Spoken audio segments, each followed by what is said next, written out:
despite the filing of legal actions in court by the leadership of the Labour Party to compel the National Assembly or leadership to declare the seats of the defected Labour Party lawmakers vacant. The woes of the party seem to be on the increase as more party members continue to defect to other political parties. Adding to the growing list of defection is the governorship candidate of the Labour Party in the 2023 Bayelsa governorship election, Udengs, Eradiri, and his running mate, Commodore Benjamin Nasus, retired. In the letter dated December 8 and titled Letter of Withdrawal as Labour Party Member, Eradiri explained that he made the decision to enable him to pursue his political career on a platform better equipped to provide the leadership Bayelsa State deserves.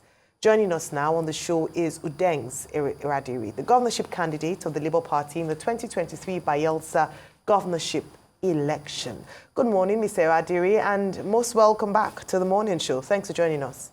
You have left the Labour Party. You say you are looking for another platform to advance your political career in Bayelsa state politics. Were you pushed by your opponents within the party? Did you jump? Or are you also joining the APC bandwagon that seems to be taking people away from the Labour Party and other parties? Uncle Party, to put it lightly, they show me Pepe. On both sides. On the side of the people and on the side of the party. First, let me say the people, because every time you hear that Nigerians are suffering, oh, we want to die. Once you bring money, Nigerians will forget that suffering. I was fooled. I thought that Bayelsans and Nigerians were ready. And I did everything possible. And I told them clearly, look, I don't have money.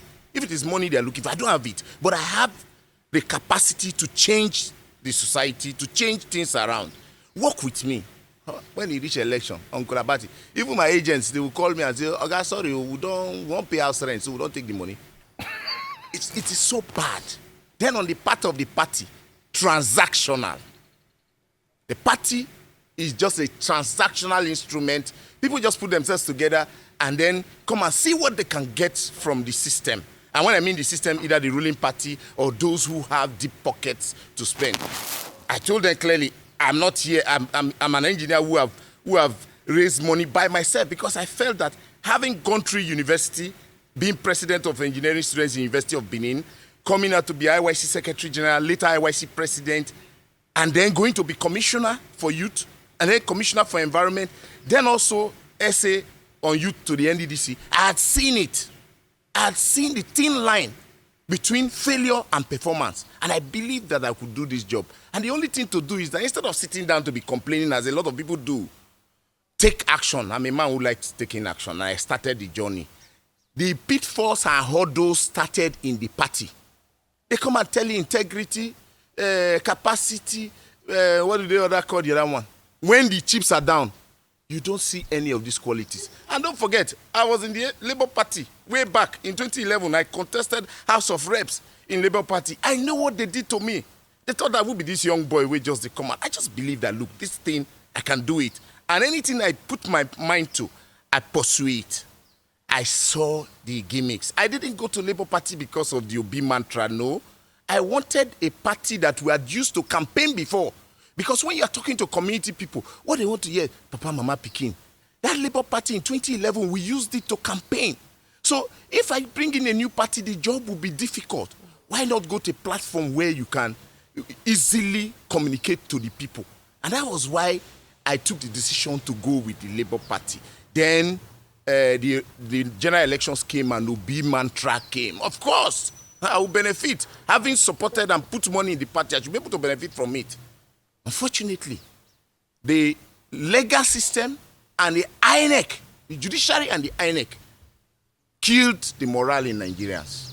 And that's what affected people like us in the election who did not have the deep pocket to throw money around. So I have seen, I was betrayed. Look, Uncle Abati, if you see the layers set for you in the party, you'll be shocked. Even your agents, that document, that code that INEC gives to your party, they will sell it to your opponent. So before you know it, the opposing party have uploaded agents on your behalf. By the time you are trying to upload, it's not working. Like what happened in Edo State where APC couldn't get their agents uploaded. All those are tricks that they pay money and then transactionally they put you on the defensive. I went through a lot, and I've decided that as a young man who has energies to contribute to society, I want to dissipate it in public space. I don't have time for people who are not serious. The Labour Party itself, by now, should have had a northern chairman because we did very poorly in the north. It is only expected that you look at your weak point and strengthen them so that when you are going to the next election, you are prepared, you have done your homework. Okay. These guys are not ready. They just went into a small room and started juggling the offices. All right. I don't have time for that, so I've moved. Okay, you don't have time for that. But, you know, a lot of the things you've described, Mr. Eradiri, could very well be ascribed to almost all the political parties in Nigeria. So I'm quite curious as to where your next move would be, because if the Labour Party has internal issues, if you go to the other political parties, you might as well very well just be hopping from one party to the other. And you have to be elected on a platform. You cannot run as an independent. So what are you looking for now in the next party you're going to go into? And if you face these challenges in that party, are you going to move again? Because it seems as if when the Labour Party was beneficial to you, you stayed. Now that you see that it's not very strong again, because you already said that the people wanted Mama, Papa, Pikin, you now want to move, citing, you know, irregularities which exist in almost all, if not all, the political parties in Nigeria. So I'll be curious to know what's your next move and what are you looking for in a new party? You say you want to serve the Bayelsa people. What are you looking for in a political party?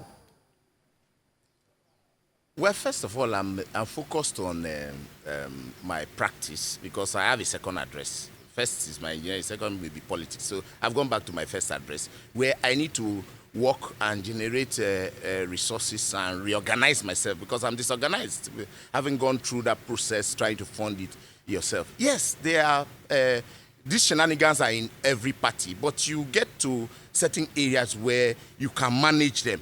Human beings are the ones who were able to navigate through those hurdles in those parties. Probably because there is a structure. Some of them have structures that no matter what, you will be able to find. But when you can't, there's nobody to talk to. I'm in a place where there's nobody to talk to. You can't say, look, let's plan like this, let's work like this. In my next move, you know, in my state, we do rotational politics. And that's why I was very keen in this last election.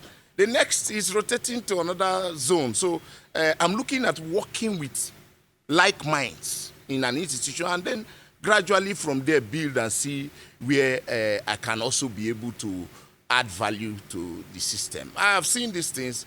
Thank God that the way the world is moving now, younger ones are beginning to take most of these party positions. And I look forward to engaging my like mind so that we can look at the problems. We are all suffering. So we are getting to the point where everybody now agree that, look, we need a solution. Like minds is very broad. It would be great to know what it is you're looking for in a political party. Or like you said, would you get the people, you know, people together and set up your own political party and change the narrative in Nigeria so it's different from the status quo? Well, no. If you say get my own party, no, I'm not going to. We don't have independent candidature. If we had independent candidature, maybe we would have, through that independent candidature, drive our political aspiration through personal exposures to society. But I think that I'm consulting when I get the platform that satisfies what I'm looking at. I will work with them. Yes. Mr. Eradiri, you know, say with the beat, so. And the Labour Party, they beat you well for this last election. They collect your money well, they beat you. But they show me pepper. They show you pepper, beat you. Put alligator pepper for your eye, beat you well, brush you.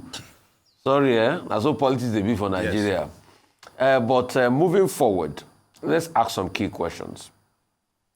Obviously, it's not in your catchment area to be next governor, and you want to be governor.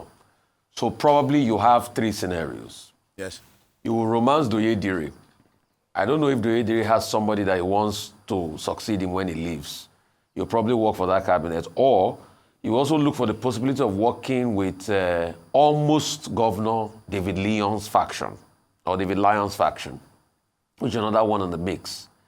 But there's also the Timi Priye Silva mix there that still has it high on this price. He didn't just get it against Eradiri and all of that. I mean, which part of all this scenario is working out in your head as we speak now? Well, Rufai, you know I'm a very frank person.